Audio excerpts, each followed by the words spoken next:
कहीं ना कहीं प्रियंका गांधी का सॉफ्ट कॉर्नर रहा आपको। भाई के नाम को लेकर कांग्रेस राजनीति कर रही है, पोस्टर लगाती है आपके खिलाफ। देखिए जो उनकी भूमिका है वो निभाएंगे।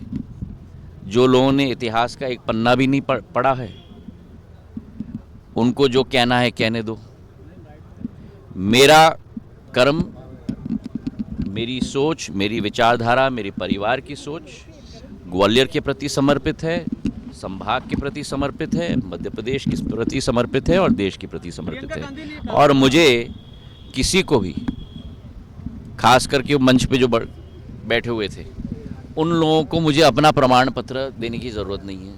और अगर उनको इतनी चिंता थी तो मेरे पूज्य पिताजी को कांग्रेस में क्यों लिया? अगर इतनी चिंता थी तो मुझे कांग्रेस में क्यों लिया?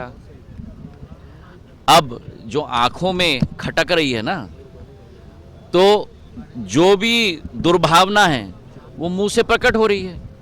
मैंने कभी भी व्यक्तिगत राजनीति नहीं की है और ना मैं करूंगा। उनको अपनी सोच सलामत, मुझे मेरी जनता के प्रति मेरी भावना, मेरे भगवान के रूप में मेरी जनता है, उनके प्रति मेरा समर्पण, उसी के आधार पर मैं काम करूंगा जिस रास्ते पे मेरी आजी अम्मा और मेरे पूज्य पिताजी चलते थे। चलिए, बहुत बहुत धन्यवाद। हो गया, चलिए, थैंक यू। उन्हें मुबारक। उन्होंने स्वयं देख लिया कि उपचुनाव में जनता ने क्या निर्णय लिया। वर्तमान में अधिकतम सीट्स भारतीय जनता पार्टी की है ग्वालियर चंबल संभाग में।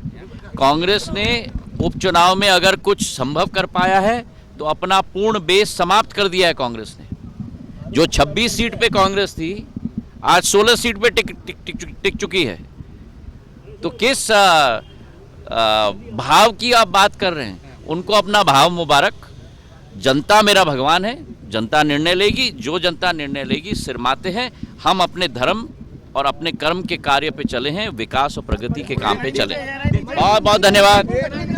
7वां संस्करण है रोजगार मेले का। प्रधानमंत्री जी की सोच और विचारधारा कि हर माह संपूर्ण देश में 70,000 हमारे नौजवानों को रोजगार के अवसर सर्जन हो पाए। आज तक 6 संस्करणों में 4 लाख रोजगार के अवसर उत्पन्न हो पाए और आज भी अनेक संस्थाओं को ये रोजगार के अवसर उत्पन्न हो पाए हैं। प्रधानमंत्री जी की हमने बात सुनी। जो 9 वर्ष में सफ़र रहा है भारत का, जहां शिक्षा के जगत में, रोजगार सर्जन करने के क्षेत्र में, हर एक क्षेत्र में भारत का एक नया उदय आज हो पाया है। विश्व स्तर पर भारत की मान और सम्मान आज उल्लेखनीय हो चुकी है। और उसी सोच और विचारधारा के साथ जो सफ़र हमको तय करना है, अमृत काल से शताब्दी काल, उसमें नौजवानों की सबसे महत्वपूर्ण भूमिका होगी। तो निजी क्षेत्र के साथ साथ सरकार भी आगे बढ़कर वो रोजगार के अवसर सृजन कर रही है।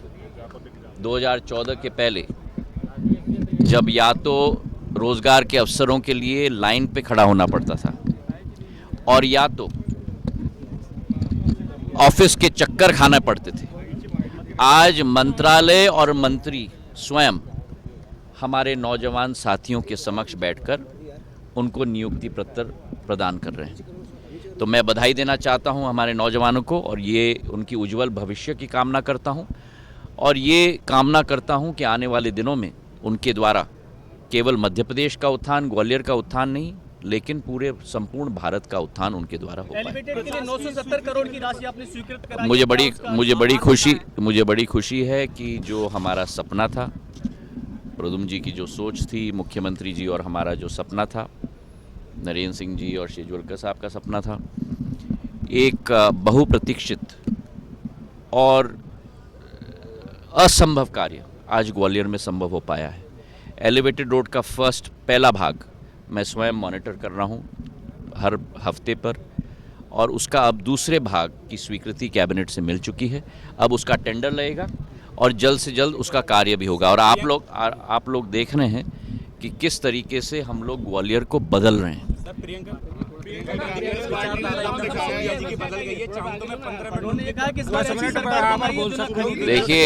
देखिए जो भी हमारे मेहमान आते हैं ग्वालियर, उनका स्वागत, और स्वागत के साथ साथ शायद पहली बार ग्वालियर आई हैं तो उनका स्वागत सत्कार, लेकिन जो मंच पे दूसरे लोग थे शायद उनकी आंखों में अब ग्वालियर का बदलता हुआ सूरज झलक रहा है और स्वयं शायद देख पाएं, लेकिन वे भी जैसे पूर्व में ग्वालियर में केवल मेहमान की तरह आते थे, आज कल के कार्यक्रम में भी वे लोग भी, कई नेता जो उस मंच को साझा कर रहे थे, कार्यक्रम समाप्त होते ही वापस चले गए हैं। शायद आपके जरिए वो दृश्य, बदलता हुआ ग्वालियर का दृश्य, वो देख पाए। और अगर कांग्रेस की सरकार होती तो मैं आपसे प्रश्न करना चाहता हूं, क्या ये सब संभव हो पाता? क्या एयरपोर्ट संभव हो पाता? क्या रेलवे स्टेशन संभव हो पाता? क्या एलिवेटेड रोड संभव हो पाता? चाहे आईएसबीटी संभव हो पाती? चाहे 1000 बिस्तर का अस्पताल संभव हो पाता?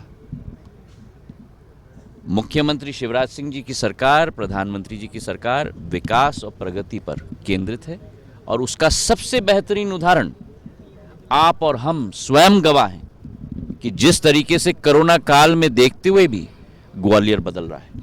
और आपका जो सपना था, आपके सुझाव जो आते थे मेरे पास, आज उन पर साकार रूप से हम लोग कार्य कर रहे हैं, और बदलता हुआ ग्वालियर के गवाह आप लोग भी स्वयं हैं।